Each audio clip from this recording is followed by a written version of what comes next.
Hi friends, welcome back to Vidya's Lifestyle. இன்னைக்கு நம்ம video என்ன பார்க்க போறோம்னா வீட்லயே கொழுக்கட்டை வந்து எப்படி செய்யலாம்னு சொல்லி பார்க்க போறோம். நம்ம விநாயகர் சதுர்த்தி வந்தாலே வந்து பாத்தீங்கன்னா நம்ம கண்டிப்பா நமக்கு ஞாபகம் வருது நம்ம இந்த கொழுக்கட்டை தான். இந்த கொழுக்கட்டை வந்து இன்னைக்கு நான் மோதக கொழுக்கட்டை வந்து செய்ய போறோம். அதாவது அந்த கொழுக்கட்டையில வந்து ஸ்பெஷல் என்னன்னா மேலே வந்து வெள்ளை பச்சரிசி மாவு வச்சு உள்ள வந்து பூரணம் வச்சு செய்யறது தான் வந்து பாத்தீங்கன்னா நமக்கு மோதக கொழுக்கட்டை. இந்த கொழுக்கட்டை வந்து இன்னைக்கு நம்ம எப்படி செய்யலாம்னு சொல்லி பார்க்க போறோம். இதுக்கு நான் 1 டம்ளர் வந்து பாத்தீங்கன்னா பச்சரிசி எடுத்துர்க்கேன். அந்த பச்சரிசியை வந்து லைட்டா வந்து வறுத்துட்டு அதை வந்து நம்ம பொடியா வந்து அரைச்சிக்கலாம். அடுத்து வந்து நான் இதில் வந்து கடலைப்பருப்பு சேர்த்துறேன். இது வந்து கடலைப்பருப்பு வந்து பார்த்திங்கன்னா ஒரு 1/2 டம்ளர் வந்து கடலைப்பருப்பு வந்து நம்ம தண்ணியில் அலசி அதை வந்து வேக வச்சு எடுத்துக்கணும். இதில் நம்ம வேணும்னா வந்து கடலைப்பருப்பு சேர்த்திக்கலாம், இல்லைன்னா வந்து பார்த்திங்கன்னா நமக்கு சேர்த்தாமே செய்யலாம். இது வந்து ஆப்ஷனல் தான். நான் குழந்தைங்க இருக்கிறதுனால ஸ்வீட் அதிகமாக இருக்க மாதிரி இருக்கும் அப்படின்னு சொல்லிட்டு நான் வந்து கடலைப்பருப்பு வந்து சேர்த்துறேன். ஸோ இப்போ அடுத்தது வந்து பார்த்திங்கன்னா நம்ம ஒரு வாணலியில் வந்து பார்த்திங்கன்னா லைட்டாக நெய் போட்டு அதில் வந்து 1/2 டம்ளர் அளவுக்கு வந்து துருவிய தேங்காயை வந்து எடுத்துக்கலாம். அடுத்தது இது கூடவே வந்து பார்த்திங்கன்னா 1/2 டம்ளர் அளவுக்கு வெல்லம் எடுத்துக்கலாம். இப்போ அடுத்தது இந்த தேங்காயை வந்து லைட்டாக வந்து வறுக்கணும். நெய்யில் வறுத்ததுக்கப்புறம் அந்த வெல்லத்தை வந்து இதில் ஆட் பண்ணிக்கலாம். இது வெல்லமே வந்து ஆல்ரெடி தண்ணி விடும் அப்படிங்கிறதுனால வந்து பார்த்திங்கன்னா நம்ம வந்து இதுக்கு தண்ணி ஊற்றணும் அவசியம் இல்லை அப்படின்னா நம்ம இப்போ 1/2 டம்ளர் வெல்லம் எடுத்துருக்கோன்னா அதில் வந்து ஒரு 2 ஸ்பூன் அளவுக்கு மட்டும் தண்ணி எடுத்து கரைச்சிக்கலாம்.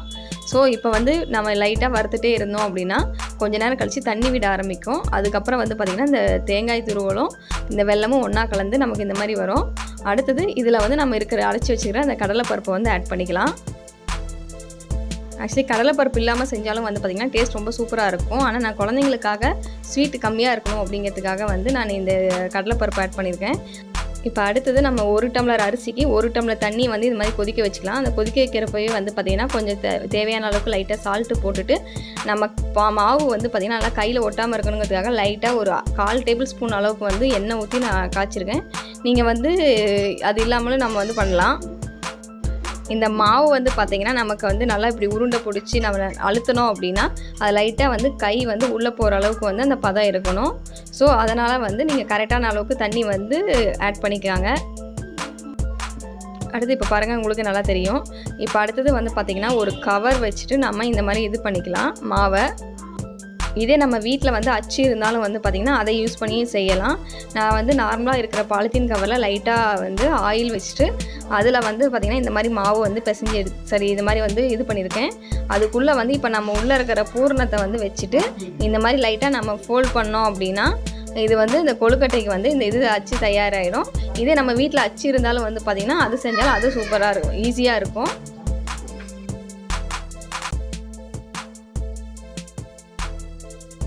அடுத்தது இதே மாதிரியே வந்து பார்த்திங்கன்னா நம்ம இந்த மேலே வந்து கூம்பா வர மாதிரி அந்த மாதிரி செய்யலாம். ஸோ அதுவும் வந்து பார்த்திங்கன்னா நம்ம ஈஸியாக செஞ்சிடலாம்.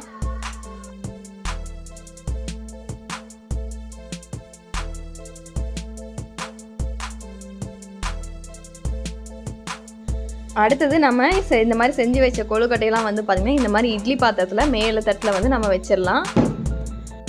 இந்த தண்ணி வந்து நல்லா கொதித்து வந்ததுக்கப்புறம் வந்து பார்த்திங்கன்னா இந்த கொழுக்கட்டையெல்லாம் வச்சுட்டு ஒரு 10லேருந்து 12 நிமிஷம் வரைக்கும் வந்து பார்த்திங்கன்னா நம்ம இந்த கொழுக்கட்டையை வைக்கலாம். அதுக்கு மேலே வச்சோம் அப்படின்னா கெட்டியாயிடும்.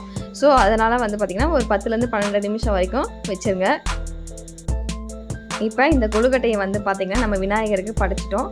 ஸோ இப்போ இந்த கொழுக்கட்டை வந்து இப்படி லைட்டாக உடைச்சோம் அப்படின்னா வந்து பார்த்திங்கன்னா நல்லா சாஃப்டாக இருக்குது. ப்ளஸ் உள்ளே வந்து இருக்க அந்த பூரணமும் வந்து பார்த்திங்கன்னா டேஸ்ட் ரொம்பவே அருமையாக வந்திருக்கு. நீங்களும் வீட்டில் இந்த கொழுக்கட்டையை வந்து செஞ்சுட்டு அதனோட டேஸ்ட் வந்து பார்த்திங்கன்னா எப்படி இருக்குன்னு சொல்லிட்டு மறக்காமல் சொல்லுங்கள். இந்த விநாயகர் சதுர்த்தியோட டீட்டெயில் பூஜை ஃபோட்டோ வீடியோ வந்து பார்த்திங்கன்னா நம்ம கீழே டிஸ்கிரிப்ஷனில் கொடுத்துருக்கோம். மறக்காமல் அதையும் வந்து கிளிக் பண்ணி பாருங்கள். ஸோ இந்த வீடியோ உங்களுக்கு பிடிச்சிருந்து அப்படின்னா மறக்காமல் லைக் பண்ணுங்கள். உங்களோட ரிசல்ட்ஸை கமெண்ட்டில் அப்டேட் பண்ணுங்கள். தேங்க்யூ ஃபார் வாட்சிங். இப்போ தான் நம்ம சேனல் ஃபஸ்ட் டைம் பார்க்குறீங்கன்னா மறக்காமல் சப்ஸ்கிரைப் பண்ணிடுங்க.